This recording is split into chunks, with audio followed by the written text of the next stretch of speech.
تعالوا نعمل طبق كشري مصري على طريقتي ننافس بيه اكبر المحلات المشهوره، وهيطلع احلى شويه كمان. يمكن يبان الكشري انه سهل واي حد يعرف يعمله، بس الحقيقه ان مش اي حد يعرف يظبط، واللي هيشوف الفيديو ده هيقوم يعمل كشري. ببدا كده بالترتيب بالحاجات اللي بتاخد وقت. بنقع العدس الاسود من 2 ل3 ساعات كده. والحمص بكون غسلاه كويس وبنقعه ليله كامله. هضيفهم في الحلل بتاعتي واضيف عليهم ميه مغليه تغطيهم وتكفي وقت التسويه بتاعهم. العدس اللي بجبه وهو بيستوي بيحتاج نار زي الشمع. نحضر بقى للتقليه او الورد زي ما بيسموه. هقطع البصل شرايح بالطريقه دي. انا عملت تقريبا 4 بصلات حجم وسط. والمكون المهم عندي جدا اللي بضيفه للبصل عشان يوصلني للقرمشه واللون المظبوطه هو دقيق.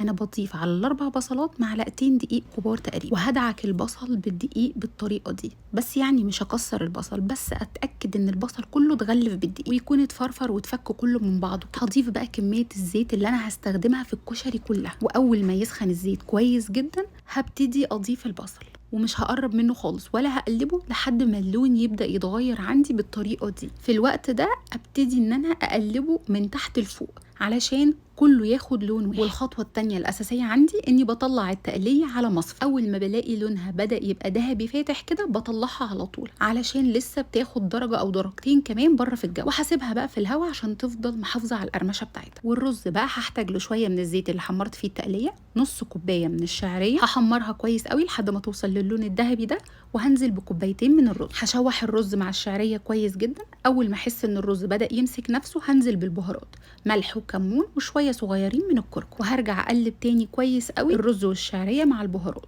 وهضيف معلقتين كبار من التقليه المحمره اللي احنا لسه عاملينها بتظبط معايا الطعم واللون جدا بتوع الرز. وهنزل بميه مغليه تغطي الرز، طبعا كل ده على نار عاليه. والرز بيغلي كده اول ما احس انه بدا يتشرب هكون محضره كوبايه من العدس الاصفر بغسلها كويس ومش بنقعها، وهغطي على الرز. واول ما الاقيه اتشرب الميه بتاعته كويس جدا بفتح عليه اخده تقلبتين كده، وههدي النار شمعة واغطي عليه بقى واسيبه يستوي براحته خالص. بعد 5 دقايق 7 دقايق كده هاخده تقلبتين تاني من تحت لفوق علشان اضمن تسوية الرز كله زي بعض وما يبقاش فيه اي كلكعات في الرز. وبرجع اغطي عليه مرة تانية واسيبه بقى يكمل تسوية على مهله خالص بالراحة، على ما نعمل المكرونة بتاعتنا. ميه مغليه على النار هضيف عليها رشه من الملح، والزيت بتاعنا مكمل معانا. هعمل ميكس ما بين المكرونات، بحط شويه من الصغيره خالص وشويه من الاسباجيتي، والاسباجيتي بقسمها على 3 اجزاء عشان تكون مناسبه للاكل يعني. وهسيب بقى المكرونه تتسلق كويس جدا واخد بالي انها ما تعجنش مني، بكون عايزه فيها لسه قرشه صغيره. وبعدين بطلعها اصفيها من الميه بتاعتها واحطها في طبق نظيف، وهضيف عليها معلقه كبيره من الزيت بتاعنا ورشه حلوه كده من الكمون.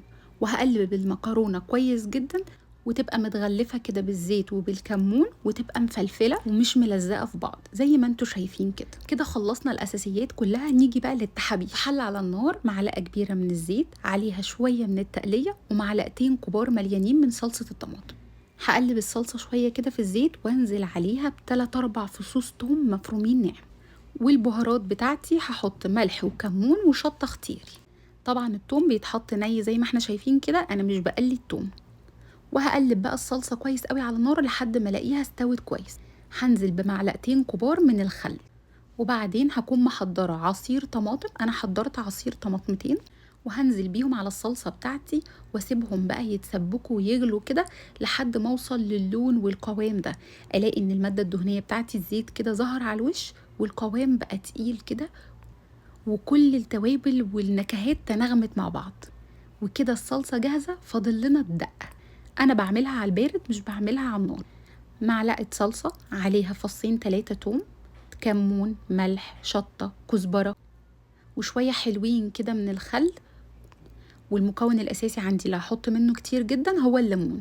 هحضر عصير 3 4 ليمونات كده واقلب كل ده مع بعض وانزل عليهم بنص لتر ميه مغليه. وكده الدقه بتاعتي جاهزه. اقدر ادوقها بس عشان اظبط الملح بتاعها. هسيبها بقى تبرد وكل حاجه تتشرب من بعضها كده. كده عندي التقليه بتاعتي جاهزه ولونها اتظبط جدا ومحافظه على قرمشتها كويس قوي. والعدس الاسود فضلت متابعاه على النار لحد ما لقيته خلاص استوى. يعني اول ما بتك عليه كده الاقيه مستوي بطفي عليه، وحتى لو في لسه ميه بصفيه من الميه بتاعته كويس جدا وارش عليه في الاخر وهو سخن رشه ملح ورشه كمون. والرز بتاعي استوى كويس جدا وتشرب الميه بتاعته كويس قوي. هشيله من على النار وطبعا واضح قد ايه هو مفلفل جدا. هقول لكم على سر ان مفيش احلى من معلقه الرز اللي بناكلها من الحله قبل ما نغرف الكشري. وزي ما عمايل الكشري ليها ظابطه، رصه طبق الكشري برضو ليها ظابطه. اول طبقه عندي بغرفها الرز، وبعدين بضيف عليها المكرونه تاني دور، وبعدين نضيف العدس اللي بجبه المفلفل الخطير بتاعنا ده ومستوي كويس قوي، وبعدين بقى نحط التحابيش فوق الحمص والتقليه بتاعتنا. وبكده انا خلصت طبق الكشري بتاعي النهارده خلاص.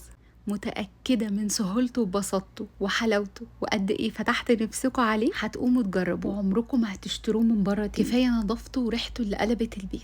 وما تنسونيش من دعوة حلوة من قلبكم لو استفدتم مني. ألف هنا وعافية على قلبكم وقلب ولادكم مقدما، ومع ألف سلامة.